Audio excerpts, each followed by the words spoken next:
हाँ जी, तो स्टार्ट करते हैं। सप्लाई के जो न्यूमेरिकल्स हैं, जो फर्स्ट और सेकंड न्यूमेरिकल है वो तो है ओनली सप्लाई चैप्टर का। ये तो बहुत इजी है। आपको जैसे 3 फॉर्म्स की सप्लाई दी है, ये तो क्वेश्चन आने नहीं आपको एग्जाम में। तीनों को ऐड करके क्या बन जाएगी मास सप्लाई, वो तो ऐड ही करने। ऐड करो कितना आ जाएगा 18 27, ठीक है। उसके बाद अगर आपको मार्केट सप्लाई दी हो 21 और ए की 5 है, बी की 10 है, तो थर्ड की कितनी होगी 6। 21 में से अगर आप 15 माइनस कर दोगे, मीन्स अगर एक प्रोडक्ट को सप्लाई करने वाले 3 लोग हैं मार्केट में, 3 सप्लायर्स हैं, और अगर 2 की सप्लाई दी है, तीसरे की निकाल सकते हो या तीनों के ऐड करके मार्केट से आ जाएगी। ये तो वैसे ही था, सप्लाई के न्यूमेरिकल नहीं होते, इससे प्रूव होता है। जिसके लिए आज हम मिले हैं वो चैप्टर है। Excuse me sir. हाँ जी बेटा। सर फिर से रिपीट कर दो, आपकी आवाज नहीं आ रही थी। अब आ रही है।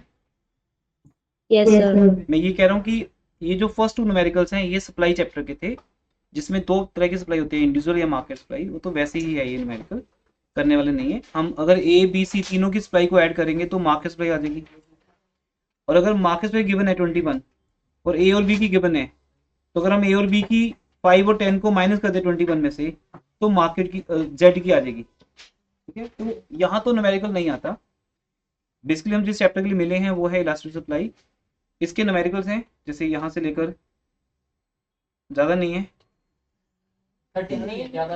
हाँ जी, 2 क्वेश्चन माइनस भी तो हो गए, 31 है, ठीक है। तो इसमें से हर एक पैटर्न का मैं क्वेश्चन कराता जाऊंगा। 45 मिनट्स की क्लास होती है मेरी ये न्यूमेरिकल्स की, उस बेस पे मैंने पेरेंट्स को अपडेट किया है। 8:30 क्लास ओवर होगी, पेरेंट्स ग्रुप में हमेशा अपडेट जाता है, तो अब वो आपको फोन करके नहीं पूछेंगे। तो मैं आपको एक एक पैटर्न का क्वेश्चन समझा रहा हूँ, और रेस्ट क्वेश्चन आपका होमवर्क होगा। आपके पास जब तक टाइम है करते रहिए, ठीक है। मेरे लिए 8-10 क्वेश्चन भी बहुत हैं। आपके पास जब भी टाइम हो, अभी एग्जाम चल रहे हैं कोई बात नहीं, अभी मत करो, कभी भी जब टाइम होगा बिफोर योर फाइनल एग्जाम इनको करके देख लेना, ठीक है। ऑलमोस्ट सब क्वेश्चन सेम है, तो चेक करते हैं बेटा। Number 1, when the market price of the product, कुछ भी हो सकता है, वो प्रोडक्ट है हमारे लिए, राइजेस फ्रॉम 20 टू 21। इसका मीनिंग ये है कि अगर मैं देखूं पी 20 थी, P1 21। अब हमें थ्योरेटिकली लिखना नहीं इसके स्टेप्स, हमें सीधा आंसर निकालना है। प्रोड्यूसर की सप्लाई एक्सटेंशन हो जाती है, बढ़ जाती है, क्योंकि हमने सप्लाई चैप्टर पढ़ा है कि जब प्राइस के कारण सप्लाई बढ़ती है तो उसको बोलते हैं एक्सटेंशन, एक्सपेंड्स। 3000 टू 3500, तो जो क्वांटिटी है वो 3000 से 3500 हो जाती है, तो उसको बोलते हैं Q1। ये सबसे इजी क्वेश्चन है, इसलिए एग्जाम में आना नहीं इसने, इस टाइप के क्वेश्चन नहीं। एग्जाम में क्वेश्चन आते हैं जो जहाँ मिसिंग फिगर्स होती हैं, यहाँ तो सब गिवन है। अब आपको आंसर निकालना है। आंसर कैसे आता है? आंसर के लिए हम एक डिग्री यूज करते हैं, सॉरी फॉर्मूला यूज करते हैं डॉक्टर मार्शल का, परसेंटेज चेंज इन सप्लाई, याद है सबको ना? ओवर, बट उसको हम डेरिवेट कर लेते हैं, उसकी डेरिवेशन सीख ली हमने। उसकी डेरिवेशन के बाद वो बन जाता है चेंज इन क्यू ओवर, बस अब हमें लगाना है चेंज इन क्यू निकालते हैं बेटा। देखो 3500 में से 3000 माइनस करो, 500 किलोग्राम्स, ठीक है। ये यूनिट्स है ना, किलोग्राम्स है। 21 माइनस 20, काफी हार्डवर्क से निकाला होगा आंसर। इनटू ओरिजिनल प्राइस क्या थी 20, और ओरिजिनल क्वांटिटी क्या थी 3000। अब बाकी देखिए मैथमेटिक्स की बात कर लो यूज। 500 into 20, 10,000, 10,000 by 3000, 3.33। तो जो डिग्री आएगी वो मोर देन 1 आएगी। तो आंसर तो वैसे 3.33 है, पर हम डिग्री लिखेंगे ज्यादा बेटर है, और डिग्री का नाम भी लिखोगे तो और इंप्रेसिव है। Degree is more than unitary elastic, more than unitary elastic. More को ग्रेटर लिख सकते हो, ग्रेटर देन यूनिटरी इलास्टिक। और एक इसका नाम है, जो मोर देन होता है वो इलास्टिक भी लिखा जाता है उसको। तो degree is elastic, more then greater, sorry more than 1 या ग्रेटर देन 1, या इसको बोलते हैं इलास्टिक, कि हमारी जो डिग्री है वो इलास्टिक है, क्योंकि इसमें चेंज ज्यादा आता है। मोर देन 1 का मतलब समझते हो ना, प्राइस में जितना चेंज आएगा उससे ज्यादा चेंज किसमें आएगा, सप्लाई में।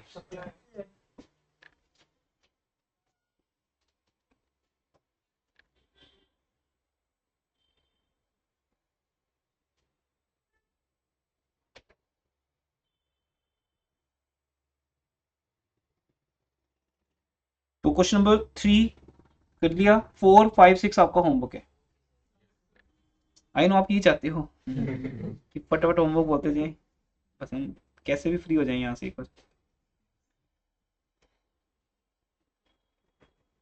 एक बार यहाँ से निकले तो परसों से पहले तो आते नहीं आप। हाँ जी, तो इसलिए हमें होता है कि जब आ जाओ तो फिर उसके बाद जाने ना दिया जाए। चलिए जी, अब है 7th क्वेश्चन। जैसे जैसे हम आगे बढ़ेंगे इंपॉर्टेंट क्वेश्चन सामने आते रहेंगे, वो ज्यादा important होंगे। जैसे यहाँ लिखा है 20% अगर प्राइस बढ़ती है तो सप्लाई 30% बढ़ेगी। अब ये पहले से बताइए मोर देन 1, क्योंकि जब आप 30 को 20 से डिवाइड करोगे आंसर 1.5 आएगा, जो मोर देन 1 है। बट अब ऐसा नहीं करना, हमें प्रेजेंटेशन भी तो देनी है साथ में। तो आप देखो समझ लीजिए बेटा, यहाँ पे ना एग्जाम में ना 4 मार्क्स या 3 मार्क्स कैसे मिलेंगे हमें। देखो इकोनॉमिक्स में न्यूमेरिकल होते ही नहीं है, बट थ्योरी को समझाने के लिए न्यूमेरिकल बनाए जाते हैं। तो इसलिए होता है थ्योरेटिकली है, पहले फॉर्मूला लिखो फिर कुछ समझाओ। तो आपको पहले लिखना पड़ेगा price elasticity of supply is equal to percentage change in quantity supplied over, जिसे हम डेरिवेट करके सिंबल्स के through change in Q over into price over quantity, क्योंकि इन दोनों में पॉजिटिव रिलेशनशिप है इसलिए या तो दोनों ही नेगेटिव होंगे या दोनों ही पॉजिटिव होंगे, और या तो दोनों में माइनस आएगा या दोनों में प्लस आएगा, वो आपस में कट जाएगा। हमें नेगेटिव को पॉजिटिव करने की जरूरत नहीं पड़ेगी, this is a positive relationship. अब आपको इनमें से या तो ये फॉर्मूला यूज करना है या ये करना है, दो हैं, दोनों एक ही फॉर्मूला है। डॉक्टर मार्शल ने तो ये दिया था, ये तो हमने मैथ्स यूज कर लिया, अपना मैथ्स यूज करके हम क्या करते हैं उसको यहां पे ले आते हैं।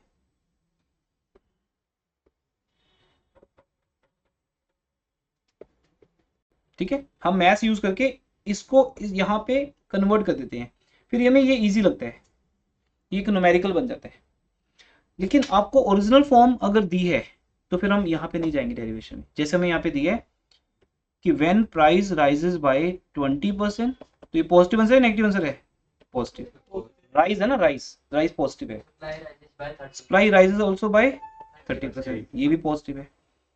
तो काट के क्या आ गया 1.5। अब लिखोगे price elasticity of supply is greater या मोर देन यूनिटरी इलास्टिक, ऐसे लिख के आओगे।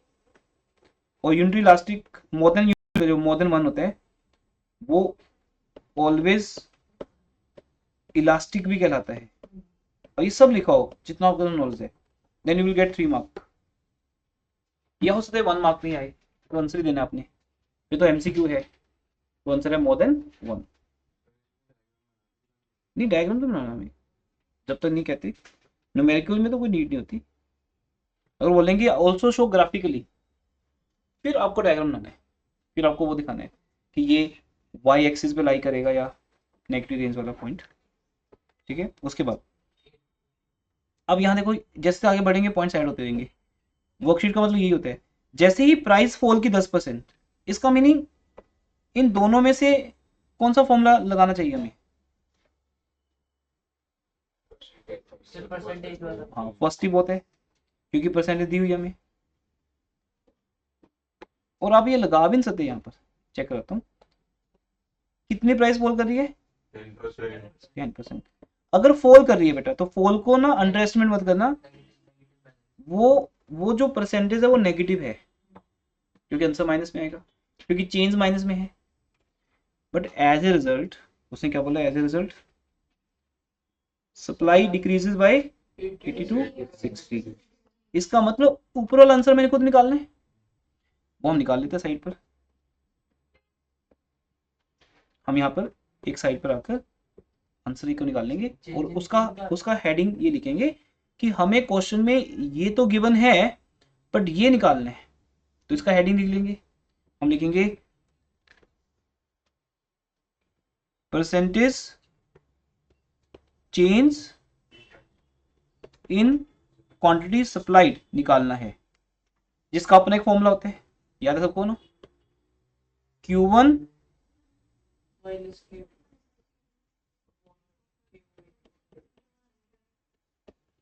अब ये क्या लिखा था, 60 to 80 होगी, 80 to 60 होगी, 80 to 60। तो ये Q थी, ये Q1 है, तो इट मीन 60 माइनस 80, पहले 80 था फिर 60 रह गया, ओरिजिनल क्या था 80 इंटू 100, अब तो कौन सा माइनस में आएगा,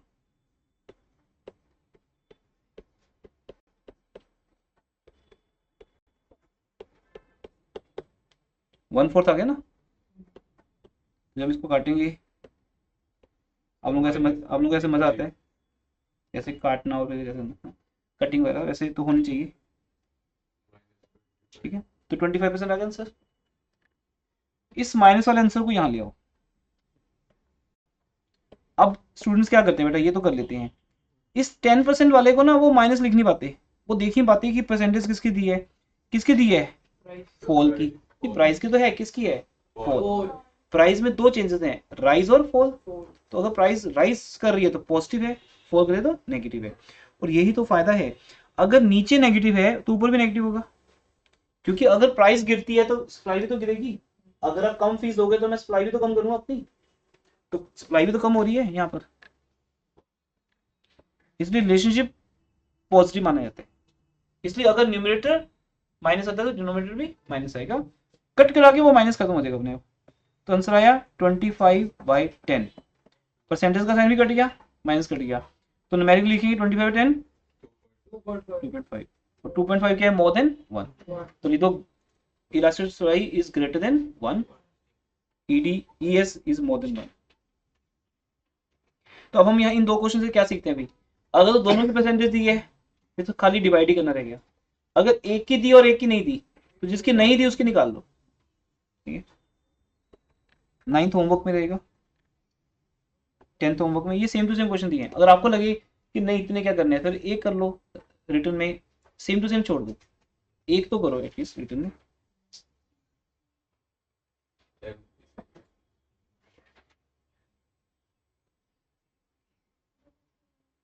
हाँ, 11th क्वेश्चन करके देखते हैं, रीड करो 11th,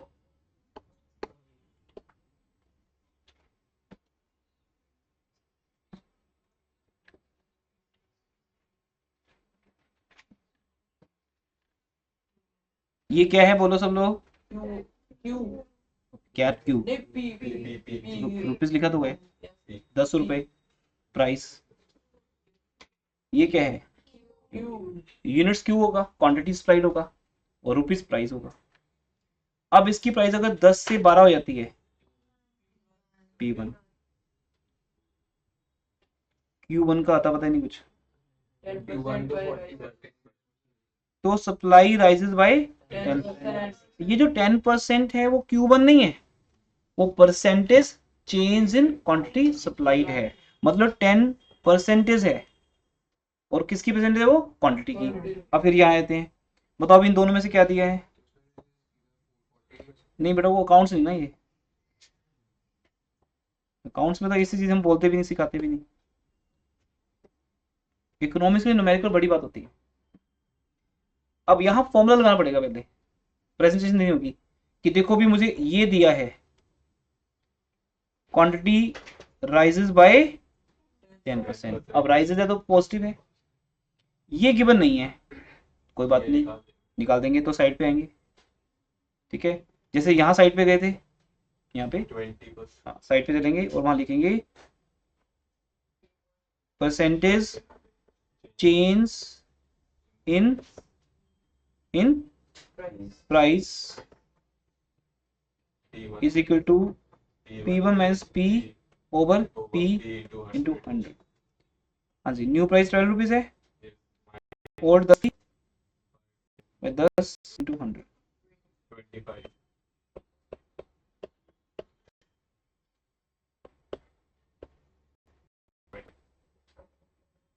20 आएगा बेटा, 20 क्योंकि 1/5 है ना, 2/10 1/5 होते हैं। अब ये उठा के इधर लेंगे, अभी 20 में पॉजिटिव नेगेटिव है, पॉजिटिव, क्योंकि अगर ये पॉजिटिव है तो वो भी पॉजिटिव ही रहेगा, ठीक है। Yes, तो 0.5 और 0.5 क्या है, less than unity. Less than unitary velocity, वो लिख देना, ES is less than unitary velocity. बहुत इजी क्वेश्चन है ये। 12th होमवर्क है आपका, 13 होमवर्क है, सब सेम क्वेश्चन है।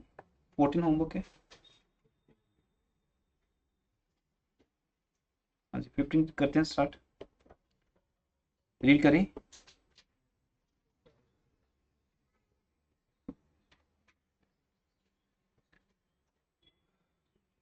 अब कोशिश तो किए, यहाँ पे आंसर दिखे ना, फिर भी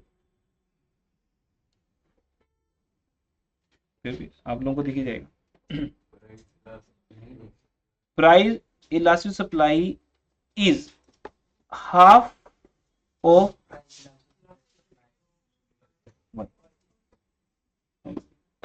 देखते हैं नई बात क्या आ रही है। कहते हैं price elasticity of supply for commodity X is half of Price of commodity Y. Of Y. ठीक है, अभी इतने समझ आए, ये है ना। Yes. आगे चलते हैं।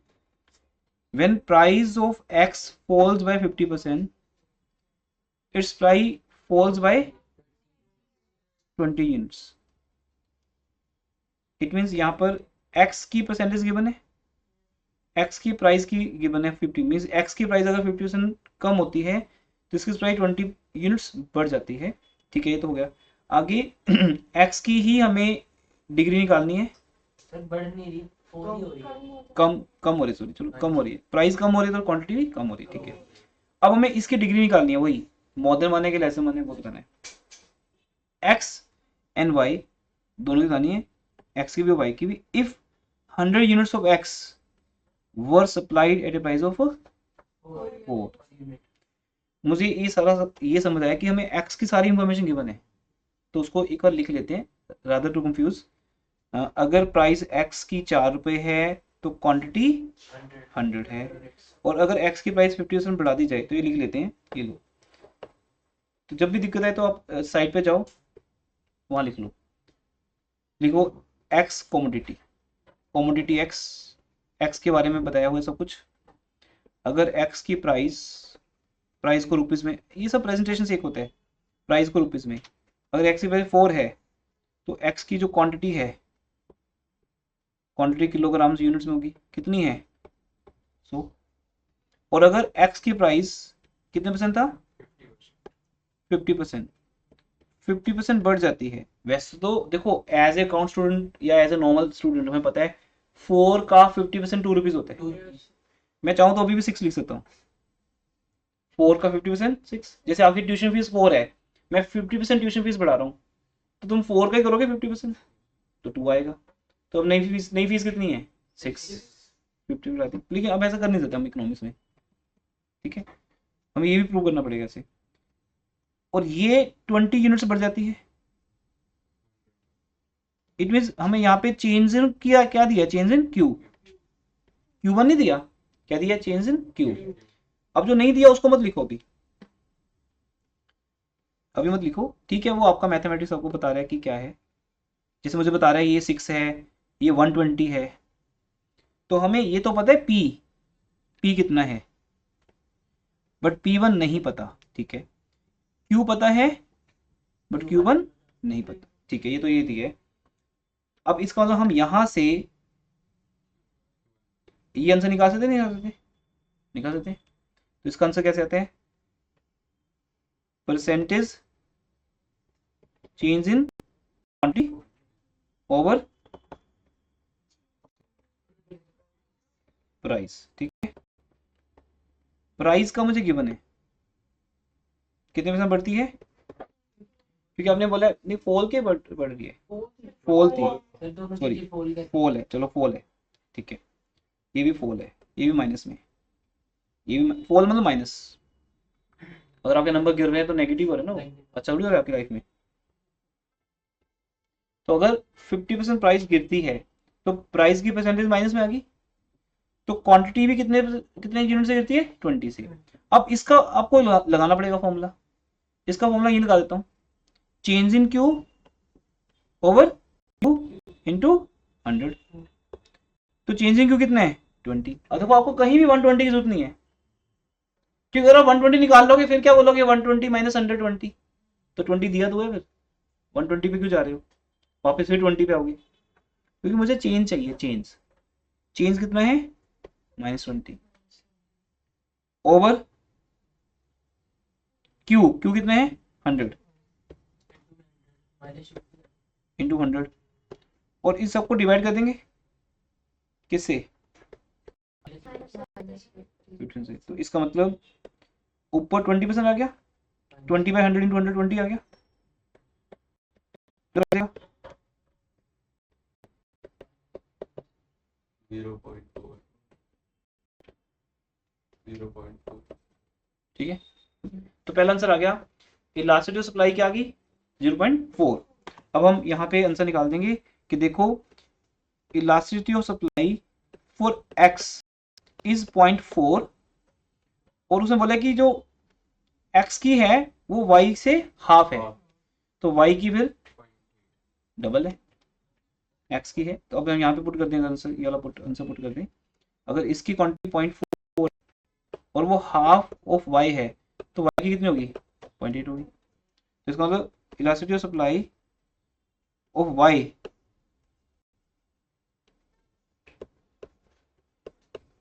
ये 2 उधर जाके मल्टीप्लाई नहीं हो जाएगा। अब ये सिखाना तो नहीं आपको कि अगर 1/2 है तो उधर जाके 2 क्या हो जाएगा, मल्टीप्लाई, तो 2 उधर जाके मल्टीप्लाई हो गया, तो x की अगर 0.4 थी तो इसकी 2 से मल्टीप्लाई हो गई, 0.8। तो बस ये आंसर निकला। ऐसे ही वेले बैठ के क्वेश्चन बनाए जा रहे हैं, तो वो कॉन्सेप्ट वही है, तो बस वो सिर्फ जस्ट उसको घुमा दिया, आपको 2 कमोडिटी देके आपको वो कंफ्यूज करना चाहते हैं। आप x की निकाल लो, फिर x को 2 से मल्टीप्लाई करो, y की आ जाएगी, क्योंकि x की y से हाफ है। स्टेटमेंट क्वेश्चन बोलते हैं इनको। चलिए आगे 16 क्वेश्चन। अब वो सारे अब एक जैसे आने ना, कोई भी एक कराते हैं क्योंकि हेडिंग चेंज हो गया ना। Calculation of price. ये मोस्ट इंपोर्टेंट क्वेश्चन में आते हैं, ज्यादातर एग्जाम में यही वाले आते हैं, जहां मैं आपको डिग्री दे दूंगा। अभी तक हम डिग्री पे काम कर रहे थे, अब मैं आपको डिग्री दूंगा और आपको बताना है क्यू कितना है, या Q1 कितना है, या P या P1 कितना है, चारों में से एक मिसिंग होगा, वो ढूंढने। तो कोई भी एक क्वेश्चन करवा लो, आप रीड करो, आप जो कहोगे वही क्वेश्चन करवा देंगे। आप देख लो पहले कौन सा करना है, 20 ज्यादा मुश्किल मत देना। वही तो 20, ठीक है, देखते हैं। देखिए लास्ट सप्लाई इज 3, डिग्री 3 है हमारे पास। 3 का मतलब समझते हो, मोर देन 1। नहीं एक और मतलब है, नहीं 3 का मतलब है 3 गुना। अगर आप मेरी फीस 100 रुपये बढ़ा दो, मैं आपको 300 सर्विस दूंगा ज्यादा, मैं आपको सर्विस 3 गुना ज्यादा दूंगा। जैसे वैसे नहीं बोलता कि भगवान के नाम से 10 रुपए दे दे, भगवान तेरे को 100 रुपए देगा, तो वो डिग्री कितनी बनती है, 10, क्योंकि वो 10 टाइम्स बोल रहा है। तुम उसको 10 रुपए दो, भगवान तुम्हें देगा 100 रुपए। दुआएं ऐसे देते हैं ना, वो तो लगता है कि ये तो फायदा का सौदा है, वाह 100 रुपए मिल रहे हैं। तो आप बोलते हो चल ठीक है, तेरे को अगर मैं 1 करोड़ दूं, तो बैगर बोलेगा भी इतना ज्यादा पढ़ा लिखा नहीं, तो तू हिसाब लगा ले। तो बोलोगे 1 करोड़ मतलब 10 करोड़, ये तो फायदा है। तुम घर से 1 करोड़ उठा के दे देते हो बैगर को, और पेरेंट्स को बोलते हो आज हमने बहुत अच्छी डील की है, फ्यूचर में ना हमें 10 करोड़ मिलेंगे, पर आज नहीं मिलेंगे। बैगर ने कहा है कि भगवान के नाम से 1 करोड़ दो, भगवान तुम्हें फ्यूचर में 10 करोड़ देगा, ठीक है। तो वो डिग्री बता रहे। अब बैगर को शायद इकोनॉमिक्स आती है, ज्यादा पढ़ नहीं पाया, लेकिन इकोनॉमिक्स आती है उसको, ये चैप्टर तो आता है। इस चैप्टर के बाद शायद वो ट्यूशन नहीं किया होगा, लेकिन उसने ये तो चैप्टर कर ही लिया ना, एटलीस्ट उसे समझ आ गई डिग्री कैसे बोलते हैं। डिग्री 10 बोल दो, सामने वाला क्या 10 गुना। तो 3 का एक मतलब होता है कि 3 गुना ज्यादा आंसर आएगा, ठीक है ना। तो बोलते ना 1 का 3 1 का 3 1 का 3 करते हैं ना कहीं ना कहीं, तो ये वही है। 100 रुपए दो, 300 बन जाएंगे तुम्हारे।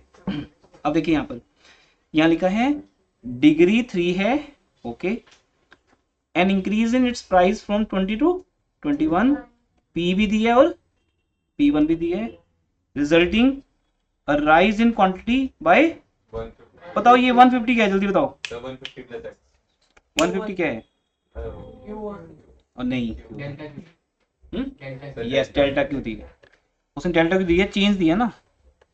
देखो आप समझ रहे राइज को, जैसे अकाउंट्स में स्पेलिंग सिखाते हैं, यहाँ सिखाएं राइज RISE, तो राइज का मतलब ओरिजिनल क्वांटिटी थोड़ी ना, न्यू क्वांटिटी थोड़ी ना, राइज का मतलब चेंज, चेंज कितना चेंज आएगा, ठीक है ना। जैसे बोलो बेटा आप डेली एक कोल्ड ड्रिंक पियो, एक महीने में आपका वेट 5 किलो बढ़ जाएगा, तो मैंने ना तो आपको पहला वाला वेट बताया है, मुझे क्या पता आपका वेट कितना है, आप बोलो सर मेरा वेट है 60 तो 65 हो जाएगा, मैंने आपका वेट नहीं जानना, मैं आपको बता रहा हूँ आपका वेट 5 kg बढ़ जाएगा अगर आप डेली इतना इनटेक लोगे। कैलोरीज इनटेक करनी है, मोटा होना तो बहुत आसान है ना, कैलोरीज खानी है, खाते रहो बैठे रहो, मोटे होते जाओ, कैलोरीज खानी है, क्योंकि फिर पतले होने के लिए वर्कआउट करना पड़ता है, वहां भागना पड़ता है, वहां भागा जाता नहीं वहां से, तो इसलिए इनटेक तो बहुत ईजी है। तो वो चेंज बता रहा है राइट, कितना वेट बढ़ेगा या कितना वेट कम होगा। तो रेस्टोरेंट में जाओगे तो वेट बढ़ाने के चक्कर में रहते हैं, फिर वेट बढ़ने के बाद तुम जाओगे जिम, फिर आपको बताएंगे वेट कम कैसे होगा, रोज इतना जिम करो तो वेट कम हो जाएगा, वो ऐसा बताएंगे, तो हमेशा वो चेंज बताएंगे, उनको आपके ओरिजिनल वेट का मतलब नहीं है, समझे, आगे से नहीं गलत बोलना, राइज और फॉल का मतलब चेंज है। तो अब चेंज कितना होगा 150 यूनिट्स, तो उसने आपको चेंजिंग क्यों दे दिया, P और P1 दे दिया और डिग्री दे दी 3, तो इसको लिख लेते हैं यहाँ पे क्या क्या दिया है, हाँ जी क्या क्या दिया है, P कितना है बोलो, 20 20 P1 is 21 P1 is 21 and change in Q is 150 change Q is 150। अब देखो ना मुझे Q पता है ना Q1 पता है, और सर अब अगर कोई इसको Q1 मान ले तो गलती होगा फिर, तो पढ़ते हुए ध्यान से पढ़ना है, Q1 नहीं है वो, चेंजिंग Q है। अब डिग्री की बात करते हैं, डिग्री कितनी दी है, 3 प्राइस इलास्टिसिटी सप्लाई इज 3। अब इसका फॉर्मूला लगा लें, इसका फॉर्मूला है percentage change in percentage change in quantity supplied over percentage change in price 3 मुझे पहले से पता है, एक का 3 पता है मुझे, अब देखना कि इधर कितना है, ठीक है, तो ये या ये दोनों में से क्या पॉसिबल निकालना आपके लिए, बोलो प्राइस प्राइस की परसेंटेज निकालना इजी है कि क्वांटिटी की, क्यों, सर क्योंकि P और P1 पता है हाँ, वहाँ से क्योंकि जिसकी इंफॉर्मेशन ज्यादा दी है उधर ही जाएंगे ना, उधर दौड़ेंगे फिर हम, P और P1 दिए तो हम चेंज इन P निकाल लेंगे, 21 में से 20 माइनस करो सर 1 1, तो अपन यहाँ पे साइड पे जाएंगे, जाना साइड पे ही है, उधर मत जाना, साइड पे वहां लिखना percentage change in price, price ठीक है, is equal to change, formula लिखने से मत हो जाना कि कौन लिखे, सीधा आंसर निकाल लेते हैं, अकाउंट स्टूडेंट मत बनो, प्रेजेंटेशन देनी है, change in P over P into 100, दूसरे वाला फॉर्मूला लगा 1 नहीं उसमें लगाने का फायदा नहीं बेटा, हाँ चलो 1/20 into 100, संजीव बॉक्स दे देते देखो ना, हाँ जी हाँ जी सर इसे delta Q by delta B into P by Q कर सकते हो, कर सकते हो, फॉर्मूला जो इसमें Q छोटा पड़ेगा। Q पता है मतलब P चलिए अब देखिए, देखो अब ये आ गया 5, अगर ये 5% है, ये 3 है, आपको दोनों में से जो सुटेबल निकाल लो, एक ही बात, मैं इतना इंटेलिजेंट नहीं हूँ, मुझे ऐसा लगा कि ऐसे ज्यादा बेटर है, इंटू 5 कितना आंसर आ गया, अभी आ गया 15%, तो ये क्या आ गया, percentage change in quantity supplied कितना आ गया 15%, लेकिन उसने क्वेश्चन क्या पूछे, क्वेश्चन पूछे calculate its quantity supplied eight increase price, increase price पे क्वांटिटी सप्लाई कितनी है, मतलब उसने Q1 पूछा है, कुछ है Q1। अब Q1 कैसे आएगा? प्लस करना अब यहाँ पे Q1 कैसे आएगा बेटा? पहली क्वांटिटी कितनी थी? पता नहीं कितनी थी, पर परसेंटेज चेंज क्वांटिटी पता चल गया कितनी, 15%। अब अगर हम इसका फॉर्मूला यूज करें, देखो इसका करें Q1 minus Q over Q into 100 is 15। Change in Q हमें पता है कितना change in Q, 150 by Q is equal to Q कितना होगा बोलो? 1000। अब अगर Q 1000 है तो Q1 कितना होगा? प्लस 150। चेंज कितना है? 150। जो कि इकोनॉमिक्स ये भी अलाउ नहीं करती। इकोनॉमिक्स कहती है कि नहीं, ये ऐसे नहीं कर सकते, आपको यहाँ ऐसे लिखना पड़ेगा कि देखो चेंज इन Q का फॉर्मूला है Q1 माइनस Q, और चेंज इन Q है 150, Q1 निकालना है, Q कितना है 1000, तो Q1 कितना होगा 1150, ऐसा करना पड़ता है। दूसरे वाला मेथड हाँ, दूसरा मेथड शॉर्ट पड़ेगा, कोई बात नहीं, मैंने दोनों समझाने हैं, क्योंकि कई बार ना उसकी पॉसिबिलिटी नहीं होती हमारे पास, इसमें है पॉसिबिलिटी, तो दूसरा कर सकते हो, कोई बात नहीं है ना। दूसरा क्या है? Change in Q over price over Q। तो चेंज इन Q कितना है?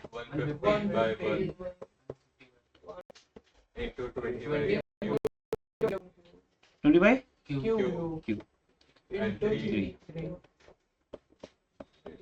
ठीक है, ये शॉर्ट है। तो कहने मतलब वो ठीक है, शॉर्ट है, आज लग गया कि हर क्वेश्चन में ये नहीं कि ये लग ही जाएगा। मैं आपको सिर्फ समझा रहा हूँ एक एज एग्जांपल कि दोनों तरीके से हो सकते हैं, आपका दिमाग एकदम से जैसे काम करता है, तो ये यूज करना ज्यादा बेटर रहता है हमेशा, क्योंकि ये ना वहां तो सब चीजें निकाल के फिर डिवाइड करना पड़ता है, ये उसकी डेरिवेशन फॉर्म है। अब मैथ्स में डेरिवेशन चैप्टर तभी तो करवाते हैं आपको, तो डेरिवेशन फॉर्म जो होती है वो ज्यादा इजी होती है, वो रिवाइज्ड है, तो बस सिर्फ वैल्यूज पुट करनी है। बट अगर पॉसिबल ना हो ये लगाना, अगर एक आधी इंफॉर्मेशन भी कम दी होती फिर हमें वही लगाना पड़ता। ठीक है, तो खैर Q निकाल लिया तो Q1 भी आ जाएगा, पर Q1 निकालने के लिए ऐसे करना, सीधा आंसर मत बनाना। हाँ, हीरो नहीं बनना कि Q1 है 1150, तो प्रॉपर लिखना है changing Q equal to Q1 minus Q, फिर आंसर निकालना है अपने। अब इस क्वेश्चन में Q1 मिसिंग था, अब फालतू के 4 क्वेश्चन मिलेंगे आपको आगे, एक में P मिसिंग है, एक में P1 मिसिंग है, एक में चेंजिंग Q निकालना है, तो वो 4-5 क्वेश्चन आपके सामने हैं। ठीक है, ये आपकी चॉइस है, आप मुझे जो बोलोगे मैं करवा दूंगा। तो क्वेश्चन नंबर यहाँ पर है 16 से 20 तक। If any question you find difficult for you बताएंगे तो करवा देता हूँ।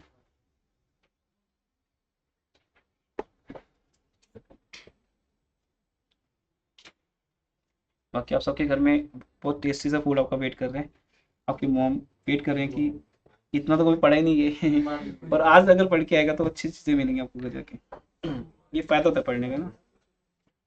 हाँ जी, 16 to 20, 10 तक आपने लॉन्ग क्लास लगाई होंगी ना वही तरह। तब लगाई क्या? तब मतलब तब सर भी पढ़ते थे रात को लेट ट्यूशन की बात कर रहा हूँ। स्कूल में लगाई। हाँ जी, ट्यूशन की बात कर रहा हूँ। यहाँ बस माइंडसेट होता है ना आपका पढ़ने में, स्कूल तो कॉम्प्लीमेंट्री है आपने फीस दे दी, जाना नहीं जाना स्कूल में सर अटेंडेंस चाहिए बस। हाँ, तभी करेंगे, वहाँ माइंडसेट ही अलग है, तभी तो समझ में स्कूल में आप ट्यूशन में माइंडसेट अलग होता है। 16 to 20 कुछ आउट है पक्का, देख तो लो एक बार। बाकी ये जो ऑनलाइन स्टूडेंट्स हैं ये तो आराम से बैठ के डिनर कर रहे होंगे। हाँ, चलिए आगे चलते। हाँ, एक मिनट। हाँ जी, ये 19 में यूनिटी का क्या मतलब? Unity means 1, degree is 1। जैसे जैसे यहाँ 3 दे दी, यहाँ 1 है, अगर वो 0 तो डिग्री 0 है, फिर नो चेंज आएगा। अब 21 से 24 के बीच में नहीं, ऐसे नहीं होगा, रीड करेंगे, वो तो 5 क्वेश्चन एक जैसे थे, अलग अलग चीजें मिसिंग थी, देखते ही हम। देखो coefficient means degree, degree is 1 unity. अगर Q 500 है, P 10 है, तो बताओ कितनी सप्लाई होगी अगर प्राइस P1 8 हो जाए, तो सिम समझ आ गया Q1 निकालना है। क्या निकालना है? Q1 हो जाएगा, क्योंकि डिग्री पता है। तो 5 में से अगर 4 पता है तो फिफ्थ आ जाएगा। 5 कौन से? Change in Q, change in P, P Q and degree. 5 में से, जैसे 5 फिंगर्स में से एक फिंगर गायब हो तो पता चल जाएगा कौन से वाली, क्योंकि वो प्लेस में फिक्स है ना। हाँ जी, अब इसको रीड करो। Straight line parallel to Y axis. अब ये आपकी थ्योरेटिकल नॉलेज चेक कर रहे हैं। अभी आपको समझाया था, अगर कोई कर्व वाई एक्सिस के पैरेलल है तो वो एक्स एक्सिस पे परपेंडिकुलर है। यहाँ पर डिग्री होगी वो क्या होगी? जीरो होगी, राइट। क्योंकि इतने क्वेश्चंस के बाद तो क्वेश्चन बचता नहीं कोई, कि स्कूल टीचर भी कहीं से लेके आएगा निकाल के। अगर वो थ्योरेटिकली पूछे आपसे डायग्राम के थ्रू भी हमें पता है, जैसे होता है ना कि वो एक्स एक्सिस की नेगेटिव रेंज में है, पॉजिटिव रेंज में है, ओरिजिन से पास थ्रू हो रहा है, 45 डिग्री का एंगल बना रहा है, या परपेंडिकुलर ऑन एक्स एक्सिस है जिसको पैरेलल टू वाई एक्सिस बोलते हैं, कुछ भी बोलते हैं, हमें थ्योरेटिकली भी उतना ही आता है चैप्टर। तो यहाँ पर जो डिग्री आएगी, पहली बात तो यहाँ पे डिग्री दी हुई है ई एस इक्वल टू 0। आगे तो वही बातें हैं, क्यू गिवन है, पी गिवन है, और ये बताओ ये क्या है? क्या है ये? Change in P. हाँ, change in P, change in P. तो लिखता हूँ चेंज इन P2। तो आपने किसी ने भी P या P1 नहीं बोला, अच्छा है, नहीं उसे फिर आपको वेट का एग्जाम देना पड़ता कि आपका वेट 5 kg बढ़ जाएगा, वो दिया है। अब पहले कितना वेट है वो आप चेक कर लो। मैं तो बड़ा वाला बता रहा हूँ कि राइज कितना होगा, मैं चेंज की बात कर रहा हूँ। तो चेंज में धोखा नहीं खाना, वो Q1 या P1 नहीं है, वो चेंज है सर, चेंज इन P है। ठीक है, अब इसमें भी 4 चीजें गिवन है, फिफ्थ आ जाएगी। 23 रीड करें, 23 रीड करें।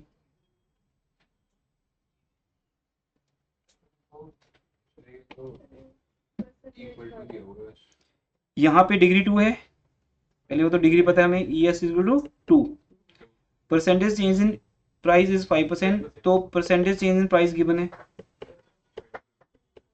5%।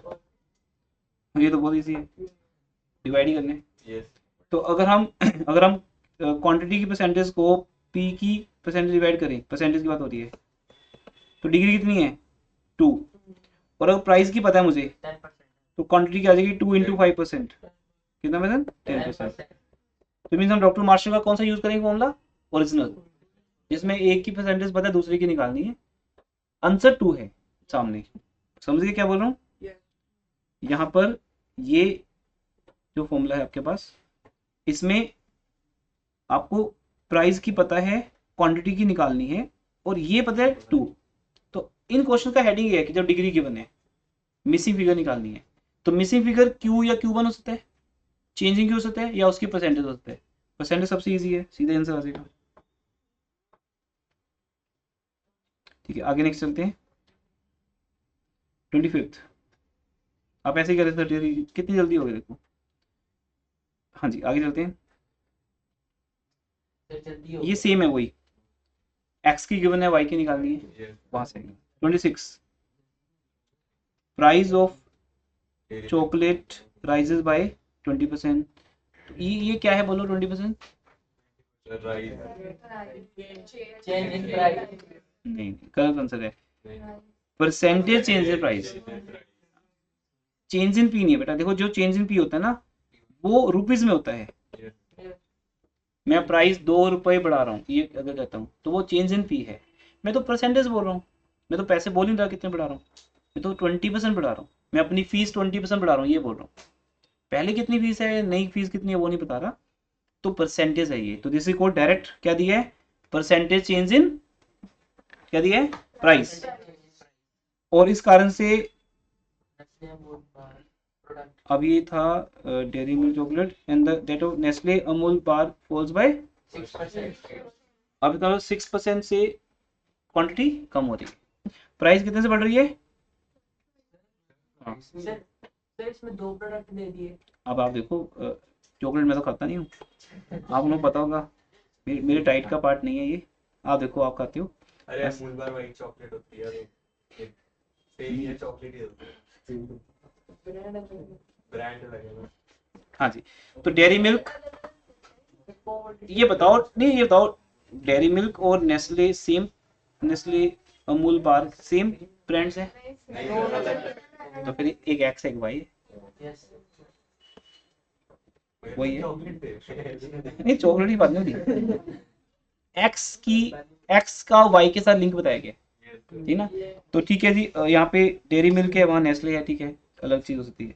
As a result supply of dairy milk rises from 20 to 30,000। तो इसका मतलब पहले आप जिसकी इन्फॉर्मेशन ज्यादा दी ना उसको पकड़ लिया करो, अब उसको छोड़ देते दूसरे प्रोडक्ट को। इसका पता है डेयरी मिल्क चॉकलेट की क्यू पता है, Q1 पता है, और परसेंटेज चेंज इन प्राइस हाँ पता है। तो यहाँ से हम क्या निकाल सकते हैं, डिग्री।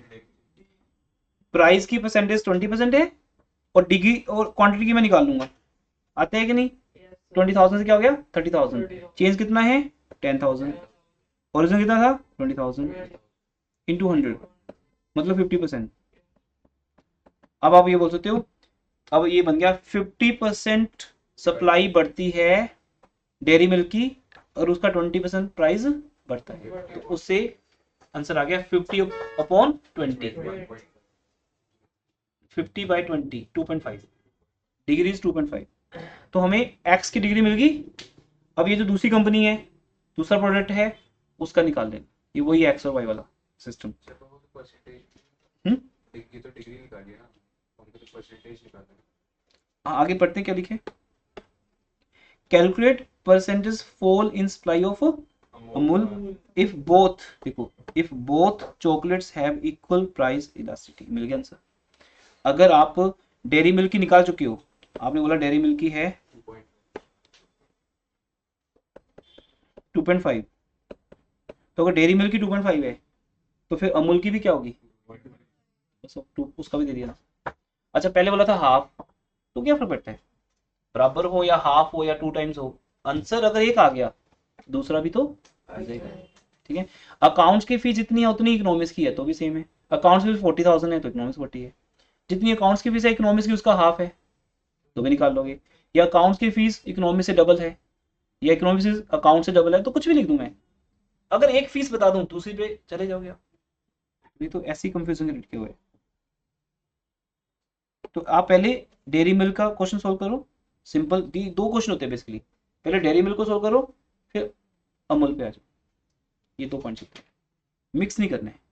जिसकी इंफॉर्मेशन ज्यादा दी हो उसका क्वेश्चन पहले सोल्व कर लो, दूसरे की परसेंटेज उसके हिसाब से या तो बराबर होगी या 2 टाइम्स या 1/2 होगी, ऐसा हो जाएगा ये भी। अब 28 क्वेश्चन में कुछ नया देखते हैं, if ratio of change in quantity is 0.4, ये क्या मीनिंग इस बात का, क्या दिया ये, ratio of change in Q, change Q Q by upon Q is, 0.2. It mean this is called elasticity of supply. Sir into 100 करना रह गया, अगर मैं इंटू 100 कर दूं तो 40% हो जाएगा, एक ही बात है ना। अगर क्या ये समझाने वाली बात है कि 0.4 या 40% सेम होते हैं, नहीं पता ये, करके दिखाऊं 40/100 देखो, लेकिन मजा था ना आपको ऐसे जीरो काटने में, ये वेले होता है ना बिल्कुल 0.4, तो इसलिए 0.4 ही कितना होता है 40%, तो आपको अगर डिग्री 0.4 दिया या 40% दिया सेम ही बात है, ठीक है। ठीक है हमें डिग्री दे दी उसने,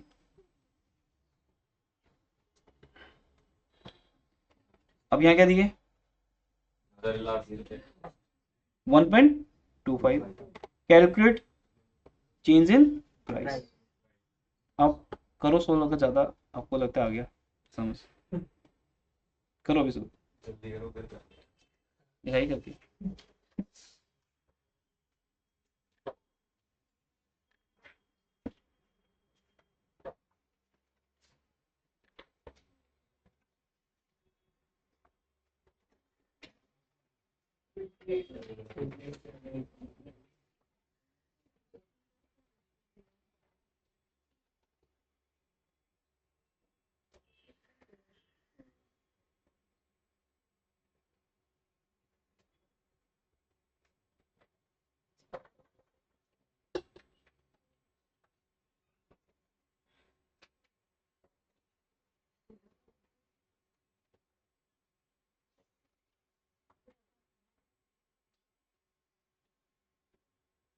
बेसिकली जो हम डिग्री सोच रहे थे, डिग्री तो कुछ और दी है, डिग्री तो 1.5 है।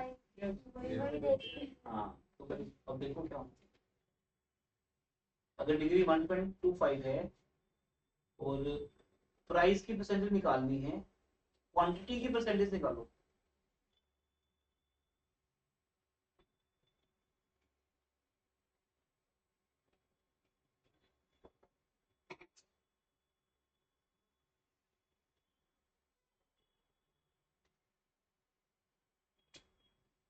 मैंने थोड़ा सा कंफ्यूज किया आपको जानबूझ के, आप लेकिन कर सकते हो अगर फ्रेश माइंड से पढ़ोगे। आपको जो फर्स्ट लाइन में 0.4 दिया वो क्या है? 0.4 मीन्स 40%। तो 40% किसका आंसर है? 32%। परसेंटेज चेंज इन डिग्री का नहीं है। आंसर लिखो छोटा सा साइड पे। तो मैंने 40 डिवाइड बाय 1.25 into 100 कर दिया। यस सर, हाँ तो आने आने, ठीक है सर। लेकिन मार्क्स नहीं मिलेंगे, नहीं सर, फॉर्मूला फॉर्मूला लगा के करना है। अदर फॉर्मूला आगे ना 30। देखिए अगर मान लो स्टिल अगर किसी को नहीं समझ आई बात, देखो ध्यान से, ये जो 0.4 है ना बेटा, ये सही है, 0.4 इज कॉल्ड 40%, बट 40% डिग्री नहीं हो सकती। क्यों नहीं हो सकती? क्योंकि वो सिर्फ क्वांटिटी में से निकाली गई है बात, क्वांटिटी से थोड़ी डिग्री निकलेगी। डिग्री के लिए दो चीज चाहिए। जैसे मान लो कि बेटा मेरी सप्लाई 40% बढ़ रही है, बताओ डिग्री क्या है? तो बता ही सकते हो। और उसका प्राइस बताओ, प्राइस और क्वांटिटी दोनों की डिग्री को आपस में क्या किया जाएगा? डिवाइड। ये सिर्फ उसकी डिग्री है प्राइस की, तो quantity sorry, percentage change in quantity supplied is given to you 0.4 means कितने परसेंट? 40%। 40%। And degree is 1.25। अब ये दो ही मैंने उठा के ले आओ इधर, लगाओ फॉर्मूला। तो फॉर्मूला क्या लिखा हुआ है कि अगर 1.25 हमें पता है, तो 1.25 किसके इक्वल है? दो चीजों की परसेंटेज के। Yes. इसमें से हमें इसकी दी हुई है, Quantity 40%। और परसेंटेज चेंज क्या निकालनी है? Price। प्राइस तो आ ही जाएगा। तो अगर हम क्रॉस मल्टीप्लिकेशन कर दें, है ना, तो क्या होगा?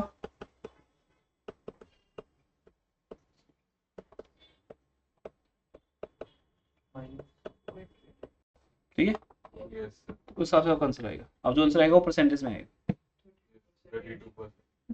40 बाय 1.25।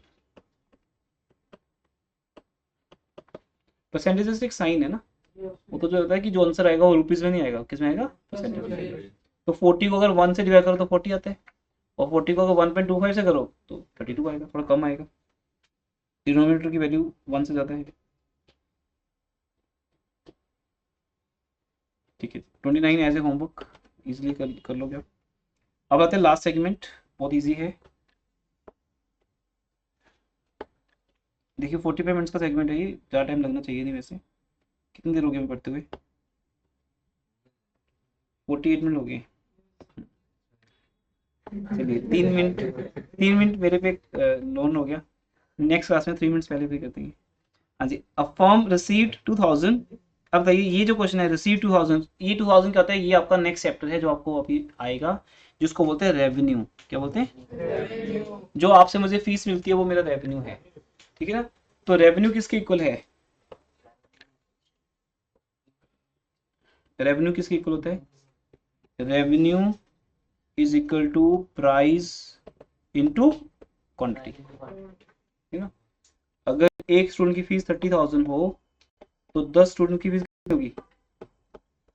3 लाख। 3 लाख। तो ये 3 लाख मेरा प्रॉफिट नहीं है, 3 लाख क्या है? रेवेन्यू है। फिर इसमें से खर्चे माइनस होंगे, वो सब चीज होती है, फिर उसके बाद प्रॉफिट आएगा, वो अलग चीज है। Revenue means what ever you get from selling of the product, product बेच के क्या मिलता है, ठीक है। अब इसका मतलब हमें, अच्छा इसको TR बोलेंगे उस चैप्टर में, टोटल रेवेन्यू। तो हमें टोटल रेवेन्यू दिया है, कितना दिया क्वेश्चन में? 2000, और प्राइस कितनी थी? 40। बहुत ईजी है बेटा। अब अगर मैं लूँ कि रेवेन्यू इक्वल टू कितना था? 2000। 2000 था, 2000, और वो होता है प्राइस इनटू क्वांटिटी। अगर मैं आपको प्राइस बता दूं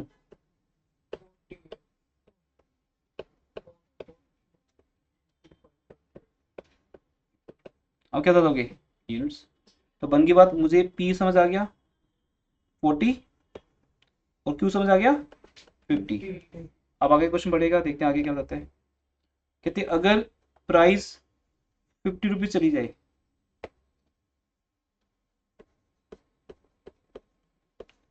तो वो क्या पूछेगा अब, या तो Q1 पूछेगा, लेकिन उसने क्या बता दिया, उससे रेवेन्यू कितना बढ़ जाएगा 3000। इंक्रीज टू है कि इंक्रीज बाय है, इंक्रीज टू का मतलब है कि 2000 से 3000 हो जाएगा, 3000 से बढ़ेगा तो वो बाय होता। जैसे मान लो आपकी फीस 40,000 हो, मैं बोलूँ बेटा मैं 50,000 कर रहा हूँ, तो 90,000 थोड़ी की है मैंने, आप घबरा के रोने लगे उसी टाइम, है ना कि सर 90,000 कैसे पे करेंगे हम, 90 थोड़ी बोल रहा हूँ बेटा, मैं कह रहा हूँ 40 से 50 बोल रहा हूँ, बस मैं 10,000 तो बढ़ा रहा हूँ सिर्फ, एक साल के पीछे से 10,000 तो बढ़ रहे हैं, मैं 40 को 50 कर रहा हूँ, इंक्रीज टू 50, तो कितना बढ़ा 10। तो ये टू और बाय में ना कई बार कंफ्यूजन रहती है। तो अब अगर रेवेन्यू सर चेंज इन 3000 हो जाए, यहाँ पे प्राइस बढ़ा दी, चेंज इन प्राइस तो क्वांटिटी आ जाएगी कितनी 3000 बाय 50, 60 यूनिट्स। तो ये भी आंसर मिल गया हमें। अब तो ये रह गया फिर सब कुछ पता नहीं, P1 Q1 डिग्री आ जाएगी। तो ये तो बहुत इजी सेगमेंट है, तो ये आप होमवर्क में करेंगे क्वेश्चन, ठीक है जी। खत्म। तो बस ऐसे मुझे आपसे 4 से 5 क्लासेस चाहिए, सिलेबस खत्म हो जाएगा आपका माइक्रो। बहुत मैसेज मिले मुझे, माइक्रो का पेंडिंग सिलेबस है, पेंडिंग सिलेबस है।